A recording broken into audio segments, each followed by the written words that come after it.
আজকে সপ্তম বেতন কমিশনের টিওআর নিয়ে কিছু কথা বলবো। আপনারা দেখতে পাচ্ছেন স্ক্রিনে পশ্চিমবঙ্গে সপ্তম বেতন কমিশনে যে গুরুত্বপূর্ণ জিনিসগুলো যেগুলো হচ্ছে কি দেওয়া হয়েছে, সেটা হচ্ছে কি আমি টিওআরের বাংলায় বাংলা ভাষায় সম্পূর্ণ বলছি।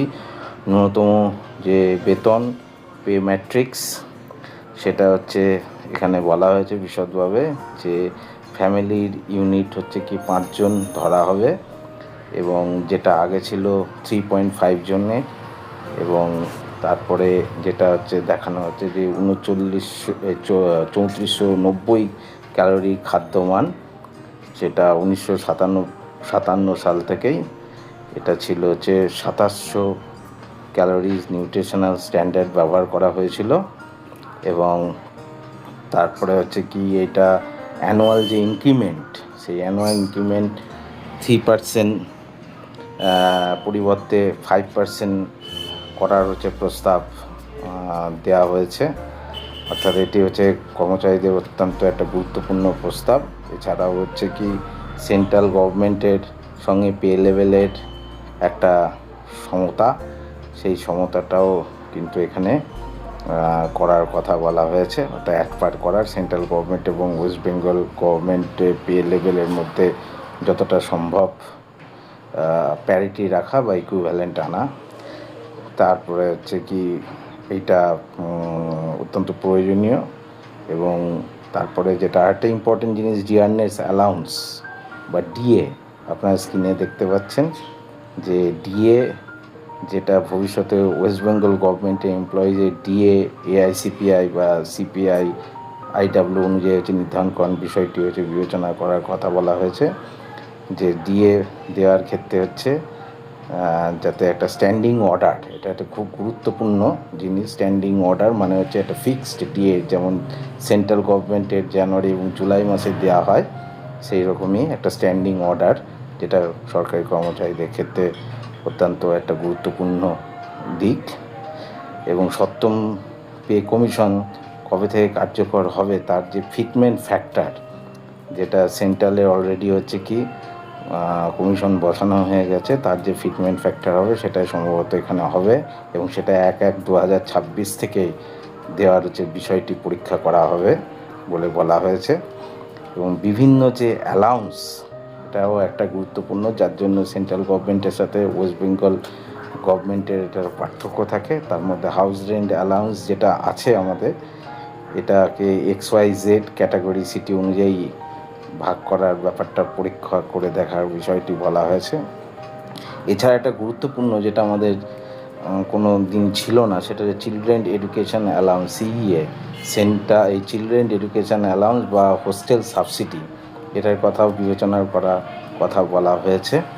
এবং অন্যান্য যে অ্যালাউন্স, যে সেগুলো এলিজিবিলিটি এবং কন্ডিশন পরীক্ষা করে তার যৌক্তিকরণ এবং বৃদ্ধি করার সুপারিশ করা হবে বলে দেওয়া আছে। এবং আরেকটা গুরুত্বপূর্ণ জিনিস যেটা প্রমোশনাল এবং অ্যাপ্রাইজাল পলিসি, এটাও একটা গুরুত্বপূর্ণ, যে কাজের দক্ষতা বৃদ্ধি এবং অ্যাকাউন্টেবিলিটি এবং রেসপন্সিবিলিটি বৃদ্ধি, এবং গভর্নমেন্ট অফিসের ওয়ার্ক কালচার উন্নত করা।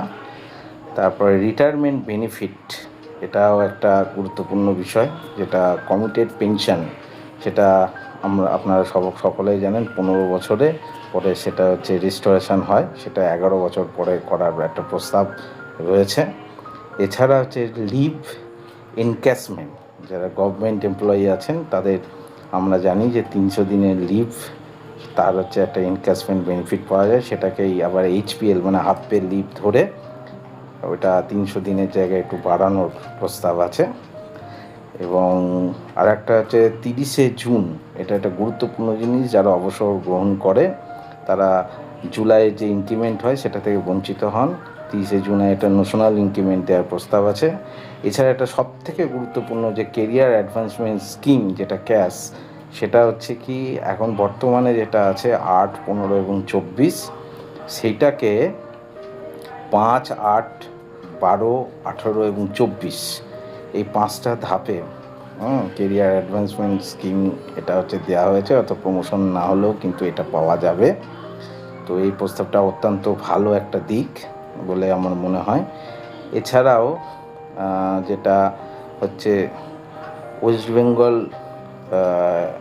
যেটা হেলথ স্কিম গভর্নমেন্টের যেটা আছে, সেই হেলথ স্কিমের ব্যাপারটা হচ্ছে কি এখানে একটা বড় ফ্যাক্টর, যেটা ওয়েস্ট বেঙ্গল হেলথ স্কিমের বর্তমান রেট পরীক্ষা করে যে আধুনিক চিকিৎসা ব্যবস্থার সঙ্গে সামঞ্জস্য করার কথাও বলা হয়েছে। সেটা হচ্ছে কি মেডিকেল ট্রিটমেন্টের বৃদ্ধি এবং ক্যাশলেস ফেসিলিটি এবং ডাক্তারের ফিজও বৃদ্ধি করার কথা বিবেচনা করা হবে বলে বলা হয়েছে।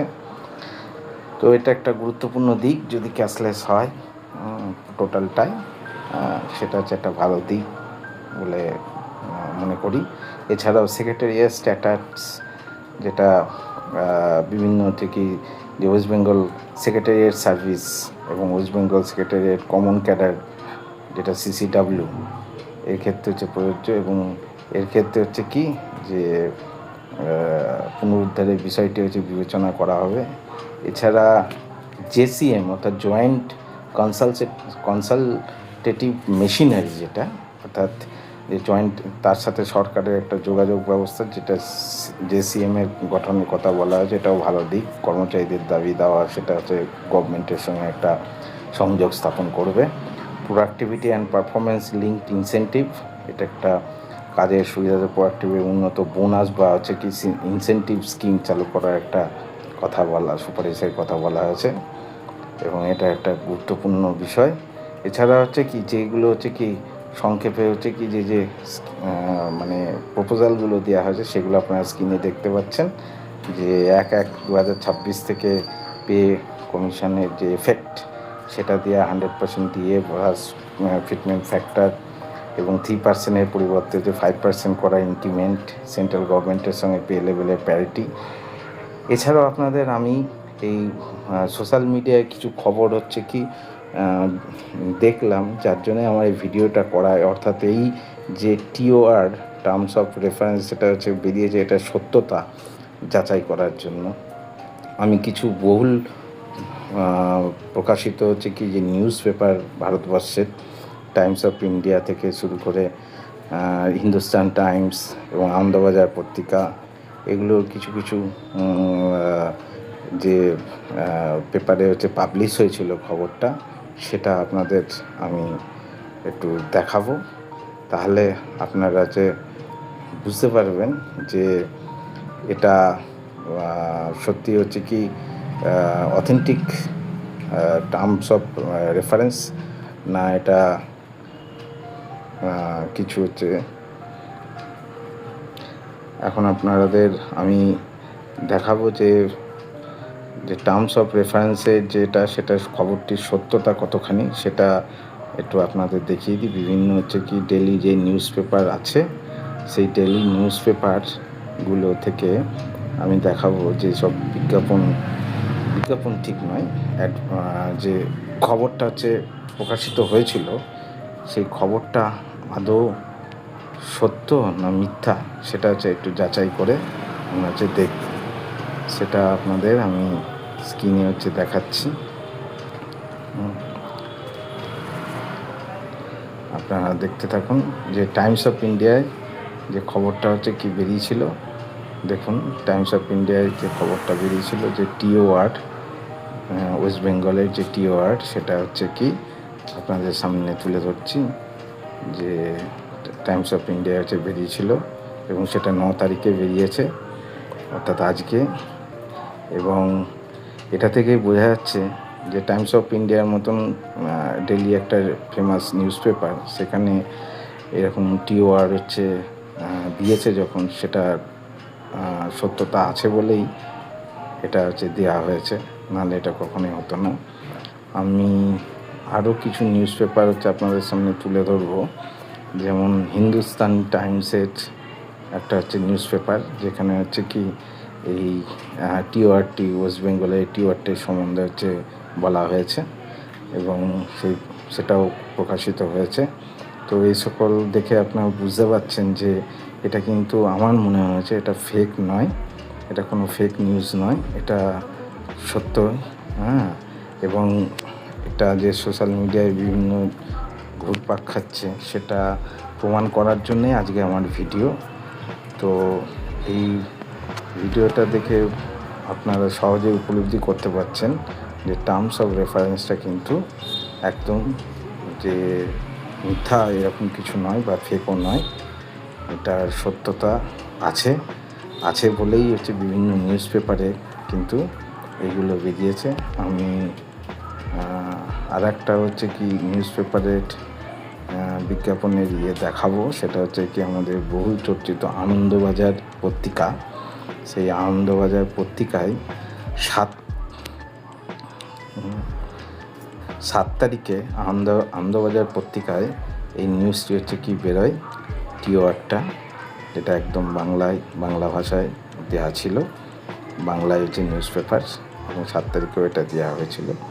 সুতরাং আনন্দবাজারের মতন পত্রিকাতেও যে এই টিওয়ারটা দেওয়া হয়েছে, তাতে করে আমাদের সবার কাছে পরিষ্কার ব্যাপারটা যে এই টিওয়ারটা কিন্তু কোনো আর্টিফিশিয়াল তৈরি করে পোস্ট করা নয়।